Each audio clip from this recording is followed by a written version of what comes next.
We are live. All right, welcome back to the House Committee on the Environment. We are having an afternoon discussion about proposal of amendment from Representative Logan that I believe our legislative council had offered three options. Did you pick one or are you going to walk us through all three? Three. All three, great. Thank you for doing that, Ellen, and let's all just pull them up. Four options. Wow, maybe it No, is. or he's saying there's lots of ors in the Yes. options. Ellen Tchaikovsky, Office of Legislative Counsel. Right, windows open that I want open. Oh, wait, maybe I have it here.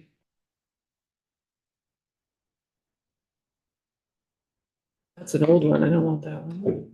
The draft I have for you today is draft 3.1 dated 5/9/11/12 a.m.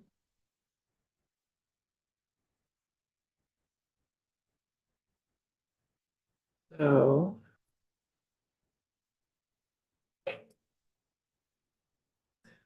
Also, on our webpage today, under Charles Dillard's name is some written testimony from the City of Burlington's Planning Department, talking about why they would like this language. So I think that will also help members put it in perspective and understand the conversation that we're having.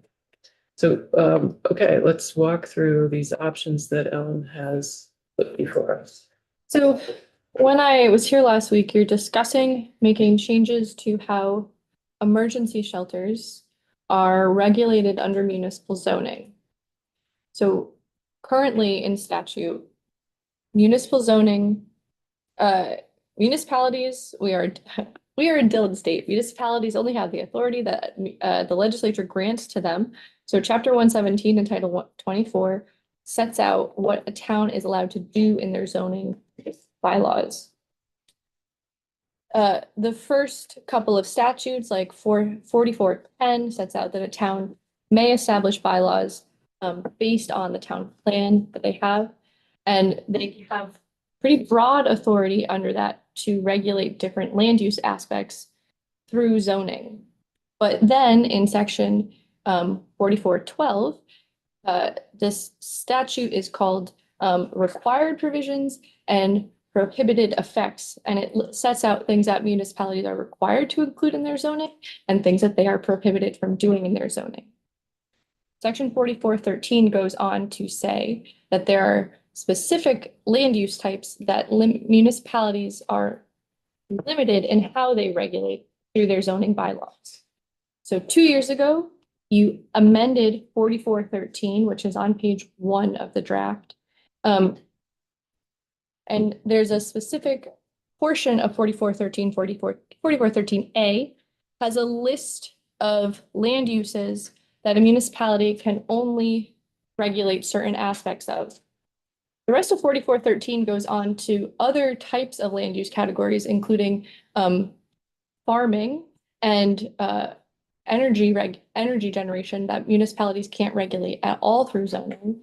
And so we have this spectrum of things that the municipality is required to do, things municipality is prohibited from regulating and zoning, and then a middle ground list of land use types that municipality has only limited authority over. And it spells out the aspects of zoning that can be regulated in relation to these land use types. So 2 years ago, you added emergency shelters to that list. The definition of emergency shelter is in here, and it was based on the language that DCF uses to get federal permitting for homeless shelters. What we colloquially know as homeless shelters, but it is a fairly broad discussion. So we're not discussing the definition of emergency shelter here, but that is different than like if you put up FEMA temporary shelters during a disaster or an emergency. Emergency shelter here is more akin to a homeless shelter than a disaster relief shelter. So just for that clarity. Can you say the definition is based on what, to get a federal permit? Did you mean Funding. permit? Funding, okay. Yeah, DCF had worked on this with the committee and they had proposed that language originally. So the first, so what 4413 says is the following uses may be regulated only with respect to location, size, height, building bulk, yards, courts, setbacks, density of buildings, off-street parking, loading facilities, traffic, noise, lighting, landscaping, and screening requirements, and only to the extent that the regulations do not have the effect of interfering with the intended functional use. The statute is quite old. There is case law on it. And these uses that are in here are primarily sort of state or community uses.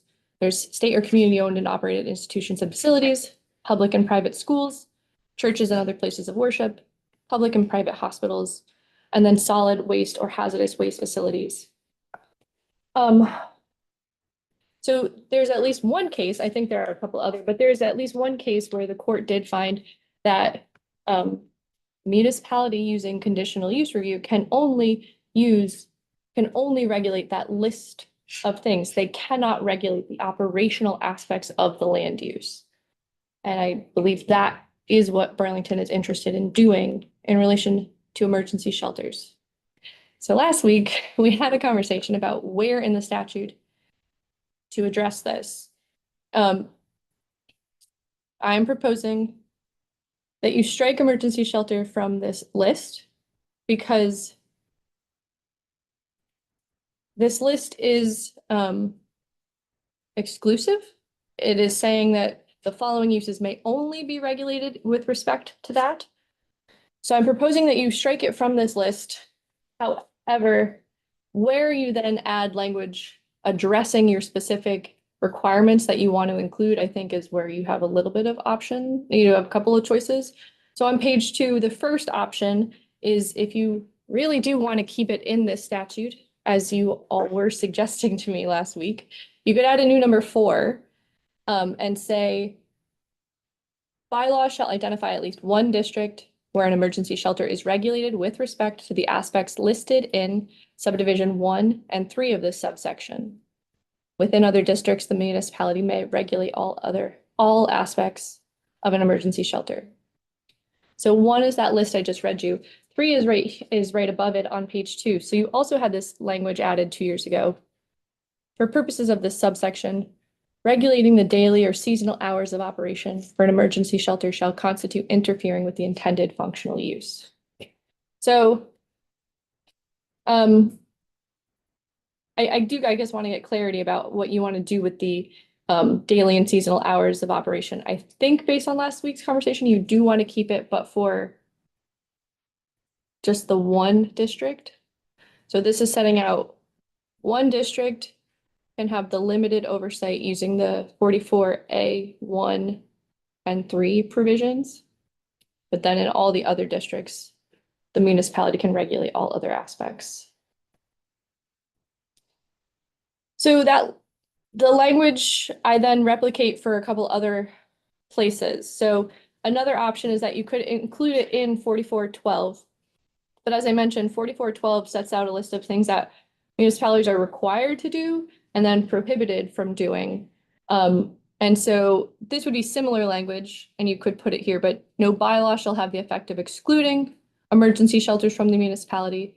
However, the bylaw shall have at least one district where emergency shelters are regulated with respect to the aspects listed in 4413A of this chapter.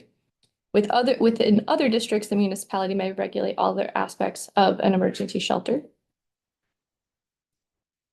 Or you could also give it its own statute because no other land use types are regulated in this way under the zoning chapter, in my opinion. It is unique and it is different than how things are regulated under 4412. So you could add it to 4412A, making a new statute. Zoning for emergency shelters, no bylaw shall have the effect of excluding emergency shelters from the municipality. However, the bylaw shall have at least one district where emergency shelters are regulated with respect to the aspects listed in 4413A of this chapter. Within other districts, the municipality may regulate all their aspects of the shelter. Is it thank you for those options. Is it fair to say that options 2 and 3, they don't have to speak to the hours of operation because they're in their own separate section? I kept, I kept the reference in any case to 4413A, and hours of operation is A3. So I think it would include that. Right, but for just that one zone, and then it Yep. doesn't have to, okay, because keeping it in 4413. 3 hours of operation would affect all of them, would it not? So Well, no, I guess it doesn't. Yeah, the way it's written. Yeah. Within other districts may regulate all aspects. But it's, yeah, okay. I mean, they all 3, I think, do what you want. Yeah. So the question is, what's most useful to people using the statute? And then also, what is your opinion on, kind of the structure of the statute, where it should go? Yeah, I want to make sure you avoid sort of confusion. I think the first option is perhaps the most confusing. I tried to make it as not confusing as possible.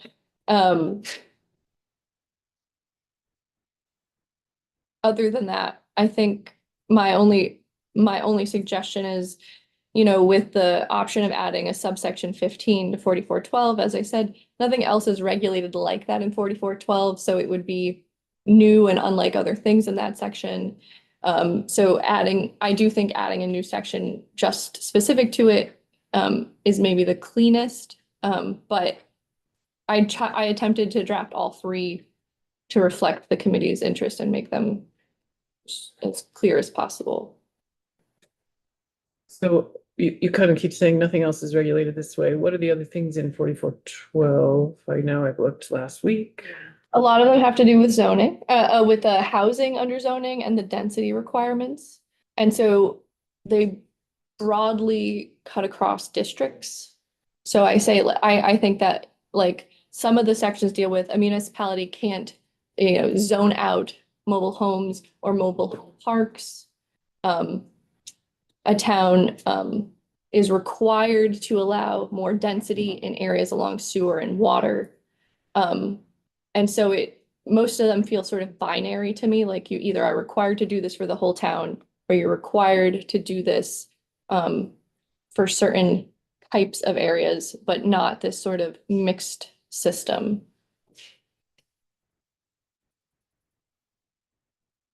I just, Mhm. so just to clarify, I would assume all emergency shelters would have to have sewer capacity and water capacity. Accurate? I might have misunderstood what you said. No, no, I was talking about other statutes that have to do with sewer and water generally. So they all would have to have. Municipalities have the authority to, I mean, if you're gonna get a certificate of occupancy, you're going to have to address wastewater in some way, but, this, and general zoning permits in a municipality generally ask what the water and wastewater systems for each type is. It's not, but none of this language is dictating what types or what Okay. features that are related Sorry, I to was just- water and wastewater. Clarity on this.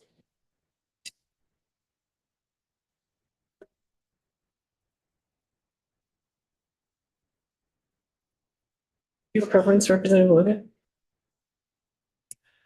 I guess my sense is that it fits, and I know Ellen, you and I are not seeing this the same way, but I feel like if I'm reading this list of things that I have to accommodate, I'd want it there. Yeah, If so I I'm- don't have to refer to Yeah. another section of statute to learn what the conditions are that it needs to meet. Yeah. That makes most sense to me, but I do understand what you mean. It is unique. It's the only kind of use that is gonna be regulated in this way. Yeah, well, yeah. So, and just members, I should have said this at the beginning, but so we are being asked to weigh in on this and then, I think Representative Logan is going to make it ask it be an amendment on a Senate bill on the other side that is more germane. Maybe. Maybe. Okay. Yeah. Actually, I think it's still gonna go in S-127. Okay. That's just in terms of procedure, that would be best. Okay. And Chair Mahali is okay with that. Representative North. One slight wording clarification that might make it clearer to me. I get tripped up every time I read this sentence. It says, bylaws shall identify at least one district where an emergency shelter is regulated with respect to the aspects listed in subdivision 1 and 3 of the same section. To me, it would be clearer if it said, shall have at least one district where an emergency shelter is regulated only with respect to the aspects listed in 1 and 3. In other words, it's not like you shall regulate it with respect to these. Well, what if they decide not to regulate it relative to setbacks? All those, right, I okay. mean, Yep. Identify. Yeah. Okay. Shelter. Yeah, you don't have to specify. it seems kind of funny the way it's written. So say again your suggestion. Where an emergency shelter is regulated or how did I say it? Only with. Only with respect to, or at most with respect to, or something like that. Okay. In other words, you're freer in this one district. You gotta have one district where things are a little freer, and then within other districts, you can see all aspects. Right. That, I don't know, just it. I kept getting tripped up when I read. But if you go shall have, and it shall direct them to these, it's like, I don't think that's what we were trying to say. Yeah, regulated, only with respect to. Sure, I think that's, Or at most with respect to. yeah, I almost think there might be a better word, but I get your Yeah. point. It's a good point. You know, that you don't have to regulate it to every single Right, one of yeah. those things. May. May. Or An maybe emergency just say shelter may be regulated with Yes. respect to Yeah, aspects. that would work too, Yes. maybe, Yeah. rather than is regulated. Is, may, I think that's it. Yeah. Yes. When you look at 4413A, though, it does say only with respect to those certain things. No, that's true.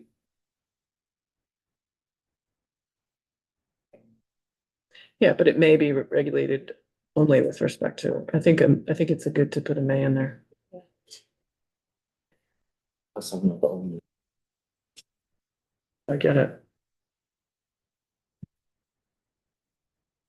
I don't think we need the only down here, but I think we want a may down. Instead of is. Yeah. Yeah. I certainly don't want the implication to be that we are requiring a Right. municipality to regulate an emergency things. shelter Yeah. based on its yard. Yeah, right. May be regulated with respect to that.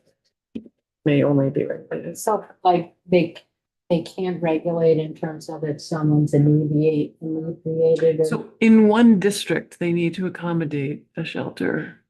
but someone who's unsafe and drunk and go. Yeah, go into ahead, the Representative shelter Logan. at like 3 o'clock in the morning. So you are Yeah. emergency shelters, so similar to schools, right? Schools are regulated entities, Mhm, but they're not regulated by the municipality. mhm. Regulated by school boards, the State Board of Education, et cetera. Emergency shelters are also regulated, but they're not they are regulated by the Agency of Human Services. Emergency shelters are allowed to have behavioral conduct requirements according to the Agency of Human Services. There are a number of things, but regardless of that, the point is that we do need low barrier shelters. We need shelters where people can stay even if they are abusing substances. But we don't want to, say to a municipality that they have to be required to put them anywhere. We're saying that you can pick within your municipality one district where you would allow a permit for a low barrier shelter to go through with little regulatory oversight, but in other districts, Yeah. you could have more to say about operations. But in that one district, it's trying their homework, or something in the shelter, and someone comes in and is very destructive and loud, and I'm just wondering how this, in reality, on the ground, how. So this- I'm just saying that I think probably select boards and a city council are not the experts on human services that need to be determining what happens in a shelter. Shelter providers generally will, like, So there would be a provider, there has to be someone there. well, I mean, there has to be a provider who applies for the permit. Okay. And it has funding and is regulated by whoever provides the funding to them, whether it's HUD or Agency of Human Services. But yeah, we're saying that you're going to not put a lot of operational requirements on a shelter in that particular zone where you're limited. They're still regulated entities. They're just not regulated by the municipality. Right. In that way, but in other places, like, so for example, that district might not be. Anyway, what shelter providers tend to do is they open separate family shelters. So you're never mixing up, you would never put a family of 4 in the same shelter as a 22-year-old single man with a substance use disorder. That's just not. But it sounds like you can't, so are you? The just- are you just municipality saying can't the say. Agency of Human Services, those are in their regulations, but that couldn't happen. Yeah, it's not considered a best practice. Okay, It's not that it That's could never interesting. happen. It would be really in an extreme circumstance and they would have to get permission from the Agency of Human Services to operate that way. So, yeah, okay. but generally what you'll see, and I could show you some of the projects that have been approved because of the law that we passed, one was a family shelter. And another one was a small shelter that serves single adults.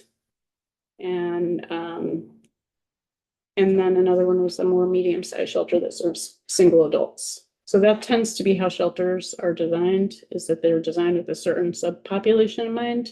And this is saying the municipality can't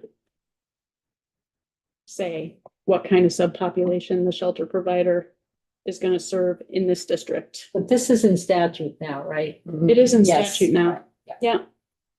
And so we're trying to make it so that, okay, everybody still has to do that in one place.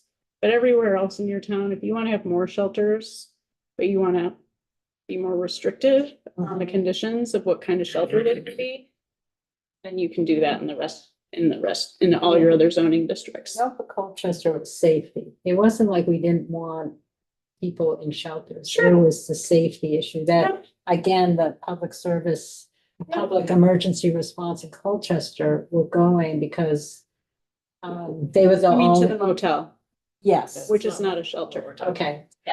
Do Yeah. members have other questions or thoughts? Representative North? I do have one other, so. If we make that change to number 4, then the Maybe. maybe regulated. Does this still require that every municipality have at least one district? Mhm. Virginians now has to have. Yeah. Why not? We're a little very shelter. If they are zoning. Yes, so that's the clear. Ferrisburg has zoning, so Ferrisburg has to have One place one with district. a low barrier. Allowed. Well, it doesn't have to be a low barrier shelter. That's the thing. Oh, it doesn't have. No, it doesn't. Yeah. That doesn't say bylaws shall require that there be a low barrier shelter in your district. It says bylaws shall identify at least one district where an emergency shelter is regulated, may be regulated only with respect to that list of things up there at the top of that section. That means that they have to provide zoning for an emergency shelter in that district. So yes, they would need to pick a zoning district where they would be okay with, say, like CVOEO or CSAC or John Graham Shelter coming to Ferrisburg and putting in a permit application to locate an emergency shelter somewhere. that could be a low barrier shelter. It It's could be silent low on that. barrier. That's right. It could be low barrier, it could be a family shelter. Like I said, this law paved the way for a family shelter. This to is open already in in law. This is Hyde already- Park, yes. So like in Hyde Park, there had been a project, a family shelter project. Yeah. They'd been trying to get a conditional use permit for some time and had been denied. They had the money, they had like the property lined up. The provider, anyway, but they just couldn't get the permit through the conditional use process, and we passed this law and they got it through. But it was a family shelter, it wasn't a low barrier shelter. Okay. Well, just, I still want to make a precedent just a little bit further, so what's the current status? If we That don't is the make current this change, status. current status is They that have to do Ferrisburg, that. Ferrisburg has to have at least one area. It's the current status. That's the change we made a few years ago that Kate's talking about. There were shelters ready to be built that were not unable to have a location in that town. So we said you have to accommodate a location. And this is, so anyway, So outside of this underlined section, item number 4 here that's new, there is that at least one. well, if No, you scroll no. up, we're striking it from this section. Yeah, so it's just in the list. It's under G above right now in It's- statute. It's G. Yeah, it's G. So emergency shelters is listed, but there's nowhere in there that says every town has to have at least one of Yeah. A, C, D, E. It F. says you can't limit it. You don't have to have it. You can't deny You it. can't deny it. So you'd have to find a place. You don't have to sign up to have one, but if someone puts in an application, you need a zone that allows it. Right? One of your zoning districts needs to allow for these uses. So Burlington has been in the process of rezoning in response to this change in law, which is why we're having this conversation about how to. And so if another district, your amendment is if another shelter comes in, other than this, another shelter comes in, We already have 8 shelters in Burlington, but so this is specifically in Burlington, what this would allow them to do is do a more robust regulatory conditional use process in low and medium density residential zones. but this isn't just for Burlington, this is now. Yeah, this is for anybody. Anybody can do it this way. So I think we're overthinking this. I- It's yeah, I really think not that hard. there's just We've right had this now- conversation about Yeah. 4 times. Yeah. So I'm starting to. No, I know, it's hard though. I understand. Every municipality in Burlington, in Vermont is currently required to provide a location within their municipality for an emergency shelter. We do not define what kind of shelter. So we don't say it has to be or can't be any kind of shelter. So you have to provide a location. That's the current law. So if you've provided a location, do you have to provide? You don't have to, five- no, you don't have to do anything more. But if 5 more applications come in, you're now allowed to put more conditions on it. This would allow you to, in other zones, so if 5 applications came in for this one zone, That's fine. that's fine. But in other zones, it allows you to have more conditions on That's like. the development review, in the development review process. So like in Burlington, we have 3 small districts right now that have, the whole town's been rezoned.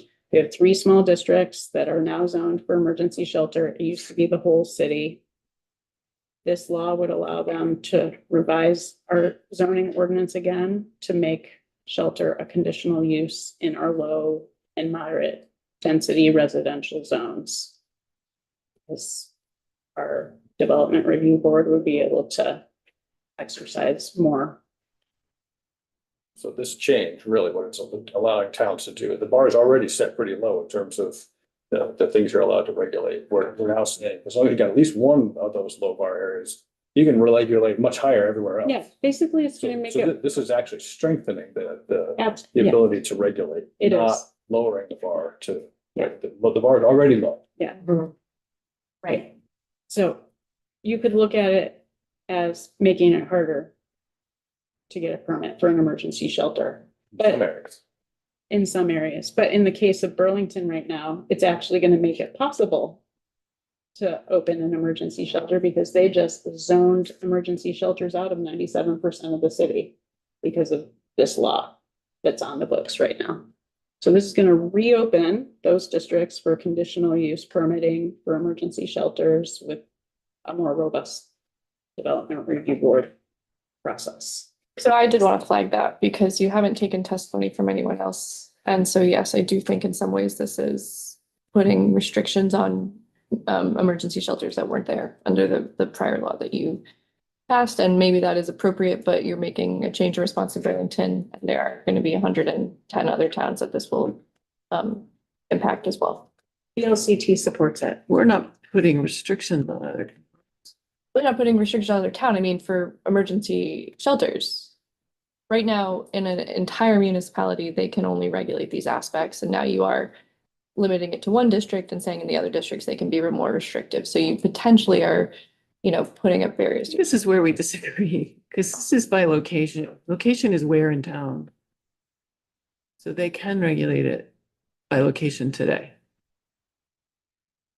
Yes, but if they're going to be regulating it, they can only regulate it in response to that list. Now we're talking about like the operational aspects and hours of operation for other districts. Which is how it was before. Before the law. So, but what the effect that it's had, so this is what my discussion with VLCT, the effect that it's had is that most municipalities like Colchester, South Burlington, there were a large number, just picked a small district where they would allow emergency shelter. And there was no other zoning district in the entire municipality that allowed for emergency shelter. So it contracted the amount of zoning for emergency shelter. So this would, That's how they interpreted location. and it's an accurate interpretation of location, yeah. I'm just wondering if we could get some testimony, I mean, from a town planner or something. I just feel like I don't know. I just would like to run this by my town planner. Then you should have done it and you still can do it. I did Okay. send it out to RPCs. I read an email last week on this language. They were supportive. They felt like it's doing what it's Okay. intended to do. Yeah. We have reached out to people who Okay, you work. did send it to the in RPC. fields. And they're- Yes, okay. yes. Okay, thank you. I missed it. So I don't- Thank you. Others? Do folks feel like they can support this amendment through a straw poll? Representative Morris. Thank you. I'm still, I'm becoming more and more clear on it. However, I wonder if we, in not hearing from other communities directly in response to this new language, I'm just concerned that if a community has 30 homeless people in an emergency situation and has one location that they are required and that has places for 6, what do we do with the other 24? What do you do today? So if I may continue. So my thought is, are there communities that would abuse this and regulate other districts to a point where accommodations could not be put in or would not be able to be put in? Yeah, that's what's happening now. You don't have to put emergency shelter in every, like, you don't have to zone for emergency shelter in every district in your town right now. Most towns now have one place. Many towns had 0 places before. I feel like I'm trying to work through this and I'm just getting slammed with one opinion. So I'm still, it makes me struggle. Well, I And here we go again. I could articulate the other side of the argument. The other side of the argument is that we should require emergency shelter zoning in every district and every municipality with a very limited set of restrictions, because that's actually what the Human Services Committee thought that they were accomplishing with this language last session. And I think that's taking the other end of the spectrum. That's the other end of the spectrum. Yeah. Yep. Another opinion was that we could have focused on redefining emergency shelter. So that it. Anyway, there were a lot of other possibilities that have been considered. And this was the one that Vermont League of Cities and Towns and City of Burlington City Council agreed could allow them to open more shelters in Burlington. But you're right, it could go the other way, and it could be used to refuse to permit shelters.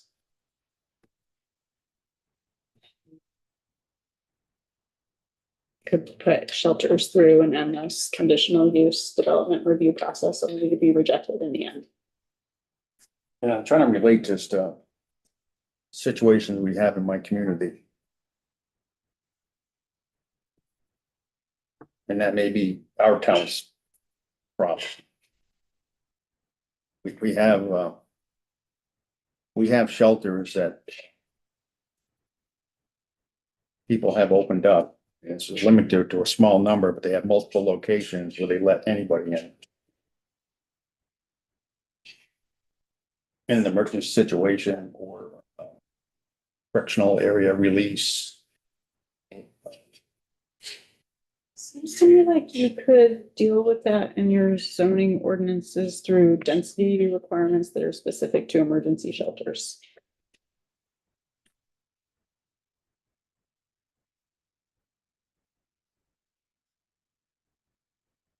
Okay, what do folks need on this? Representative Bartholomew. Did you someone say earlier on that this was something that was gonna be done in the Senate? It's an amendment that Representative Logan is going to propose. She wanted with our support. To S1. To S1. In the House. In-house, coming up soon for a vote. I see. This passed out of Ways and Means today. So. It may go back. Ways and means. Oh, all right. Great. Well, I like this amendment with the suggested changes. It's a very narrow problem that we're trying to solve. Seems like it does so elegantly. Won't have large effects in other places. Seems like it's gonna just do what Burlington, for example, needs to do so that they can comfortably open some more shelters, which they would like to do, but can't do right now. Just want to run it by my planner. I just want to send it to her and just see what she thinks. I just know, and I know it was the motel program, but it really impacted Colchester in terms of But it's not, resources. but you have to just think that it's not a shelter. Cause that doesn't So I'm operate just gonna like a say, shelter. please do that. We Yeah. took it up Okay. last week. Yeah. Like, if you guys need answers from outside the room, it's your responsibility to get them. Yep. And I'll do it right now. so that'd be great. Did we identify what the final change to the wording is? I think so. Ellen, if you could send that clean copy so people can share it with all their planners and see what they think. An Great. emergency shelter may only be regulated with respect to. I like may only be be. regulated only with respect. Yep. Be regulated only with respect to.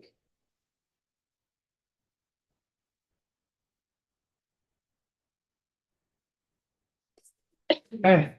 Thank you, Ellen. Thank you. Thank you. All right, members, we also need to make some decisions about S-124. Further thoughts on that?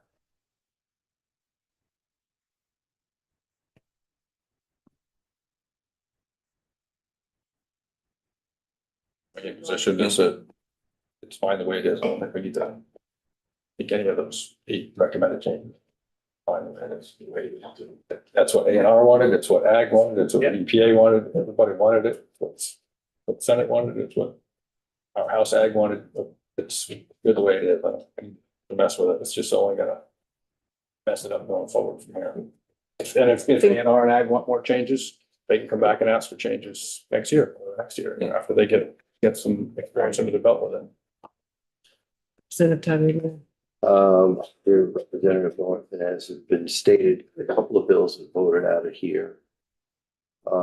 It's a great start and let it go that way. And like Representative North said, if you find or A&R and Ag find that there need to be corrections or adjustments, let them let us know. You can do it. Representative Sakowitz. I thought that the suggestions that we heard this morning from the advocates made sense, especially number two, given the fact that the PA would be changing their rules to be weaker. I don't see us having to follow those weaker regulations as our ceiling. Seems like we really want to allow A&R to have the flexibility to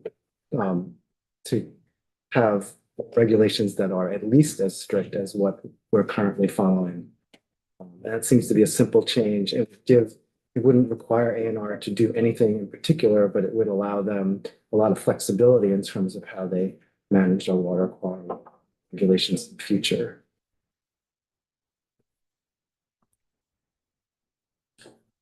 Representative Lee. I concur.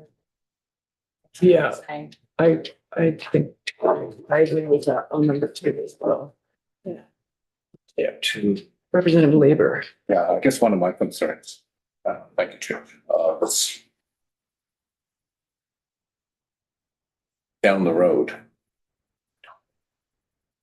I know A&R is comfortable the way it is. If we make the changes, we'll be looking at possibility of 2, maybe 2.5 FTEs for A&R.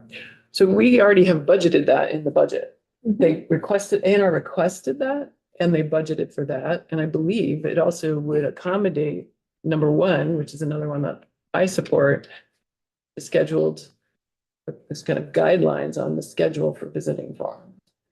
That's the intention of adding the staff. That's already happening. It wasn't in the governor's And it recommended was in the budget. governor's recommend. Right. So while I don't know the exact details, I would be shocked if it wasn't, since it was in all three budgets, I think it probably made the cut. Committee of Comments.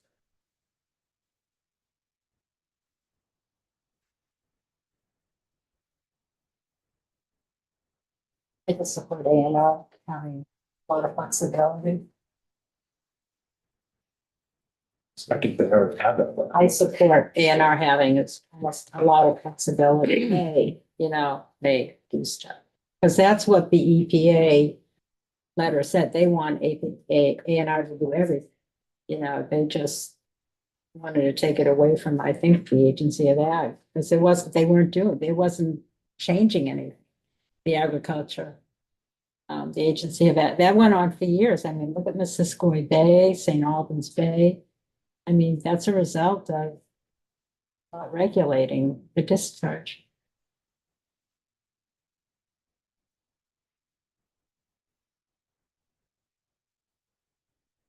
Other thoughts? Representative Levy. Yeah, I would like the agency to have more flexibility for rulemaking as well that isn't tied to, allows them to do more than the Federal Clean Water Act does. And I would also like that language to be, like Michael was talking about, clear that if the law changes or is repealed, that we are still holding ourselves to at least that standard. So I would prefer that that language was clear, that it empowers the A&R to make those rules. And then I like the inspection schedule. I think it would be nice to know that the large CAFOs were being inspected on a routine basis. I could also see that being a study or something that's like comes back to us next year in January with suggestions from the agencies as to like what they think an appropriate schedule would be. But I'm fine with the schedule as it's proposed here, and I thought that testimony backed that up.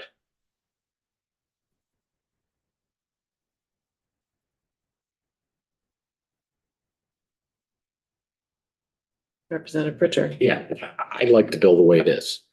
Went through ag. They saw the testimony. If they thought that that was worthy of being in the bill, it would be. So. Representative Bartholomew.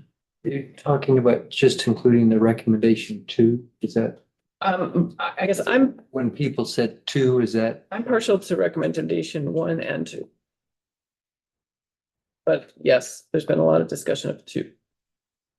I don't see that we've, unless I've totally missed something, we haven't heard from the ag agency about what they think about it. We've heard from legislative council. We've heard from the water people, but we haven't heard from really either agency. Mike O'Grady mentioned earlier that he wasn't sure that A&R was prepared and able to take, or if we did all of it. So I'm concerned. I wouldn't want to make these kind of changes without hearing from the agents, but both agencies, and certainly from agriculture. And I would also point out that I think people would argue in the ag agency that they have made a lot of progress since we started this whole TMDL. We're talking 10 years. And I think there's been a lot of progress made. And the other concern I have is if we're not careful about how farms are regulated, part of this relates to climate. We want to have local farms, we want to have good local food, we want to protect our farms. And if farms start disappearing, have we gained anything? I mean, maybe the water's going to be cleaner, but we're going to be getting all of our food from California because we won't have any farms. So I think we need to move very carefully, and I couldn't support any of this without hearing from the ag agency. They were in the room earlier and didn't They comment. didn't say anything. They didn't say anything. Outside the room, they asked for time and they suggested A&R, counsel for A&R be in the room as well. I think I stepped into the twilight zone because I agree 100%. I like all your points. I think they are well taken. Representative Sakowicz. I would just point out that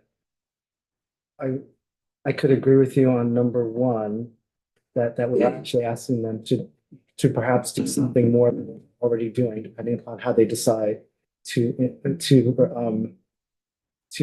how often they decide to regulate those farms, to inspect those farms. But with number two, all we're saying is we want you to keep doing what you're doing right now and give you the authority to do more if that seems fit, especially if the Clean Water Act gets changed in I would think what my perspective would be a bad way, so that we can keep our regulations basically the way they are. So we're not forced to diminish the regulatory structure that we have in place right now and that we've had in place for a long time. Representative Bartholomew. But every time I say we're just talking about recommendation two, which makes some sense, I keep hearing yes, but I also want to include something else. So we aren't talking about just number two. I'm talking about number two, but I feel strongly that we should include number two. I could probably live with that, but unless, like I say, we ought to be hearing from the agency. We shouldn't just be making this without hearing from both agencies. Representative Weber. I think it's about time we think about committee of conference. Can't have a committee of conference with an ag committee, with our own ag committee. Could we have it? Couldn't we just do the joint committee? Seth and heard something. I just feel like this is like the stormwater, how we got into the stormwater situation where the EPA said you have to do this. The EPA letter has said it should go over to the A&R. And I don't want to spend a lot more money and a lot more time not following those directives. Because it's just costing us money because we ignored the stormwater, we're ignoring the salt. And the EPA is gonna come back and say, okay, it's not voluntary. You know, you have to manage the salt. And it's gonna, and that's gonna cost us money and time and capacity. And, I don't know why we're not willing to follow the EPA, you know, what they've said to us to do. Yeah. Representative Levy. So this will be submitted, this legislation will be submitted to the EPA as a response to that finding. Yep. And the EPA will determine whether or not it's sufficient and let us know if we've done enough. And Okay, I thought this was what the EPA said they wanted in their original letter. they didn't, well, line a bill, they did say that, they did suggest that we switch entirely to, A&R.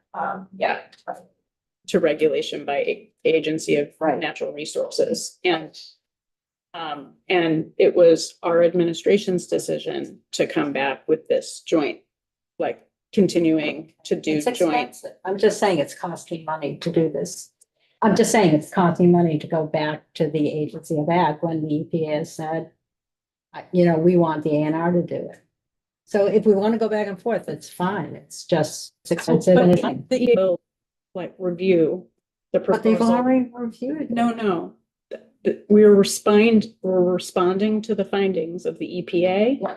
And they will not resolve those findings until they are satisfied that we have responded adequately to them.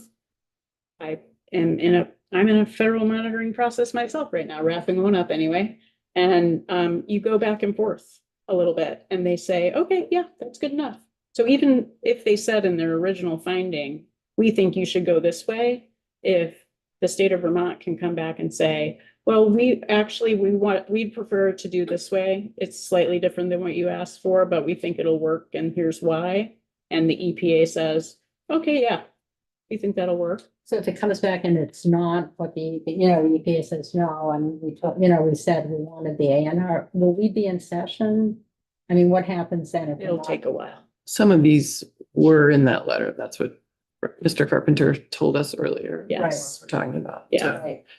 All right, members, let's, we're slated to vote on this tomorrow. We will adjourn for the day, I think.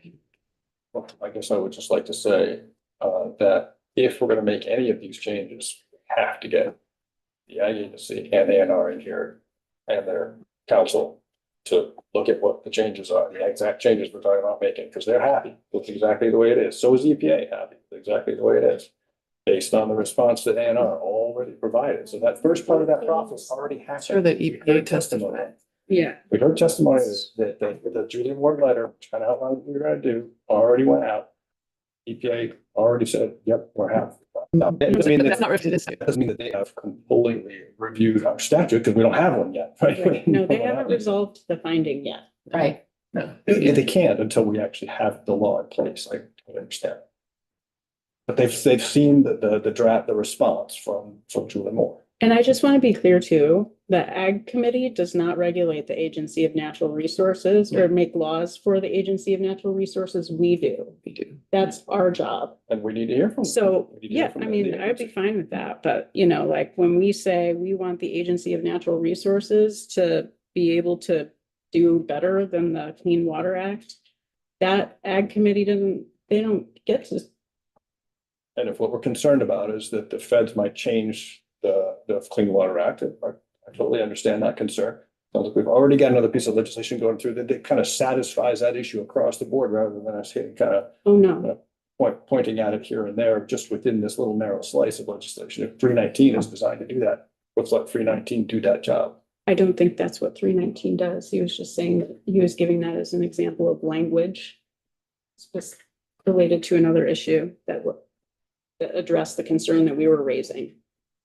That language. Yeah, I understood that. 319 will keep the floor where it is. This is saying we don't want it to be the floor necessarily. If A&R finds that they need to do more to enforce clean water, this is saying go forth and do The more. only place that floor word exists is in this document that we've been given from Jared and crew.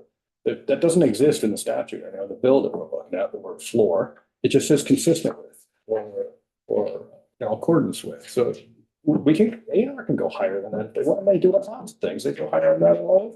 We've got lots of things that are in place that it doesn't have in place, This- so there's already precedent. to do This, that. this says equivalent to, Yeah, equivalent to, there's other places that say but that, corresponding with. and right, but that's the equivalent verbiage equivalent changes to that. doesn't mean equal to or more. It means equal to. So if that doesn't mean they can do more. It doesn't give them flexibility to do more. Maybe or maybe not, I mean, No, that's literally what equivalent means. I understand the word equivalent. But it doesn't mean that the A&R can't create their own rules to go beyond that. Yeah, it does mean that they can't do that. We give them permission to. And if you think that that's true, then you shouldn't object to the new language because it'd just be saying the same thing in a different way. I just don't want it to mess with it so that it doesn't get passed through where we're trying to get it to, which is out passing in law. All right, I think that's the end of the productive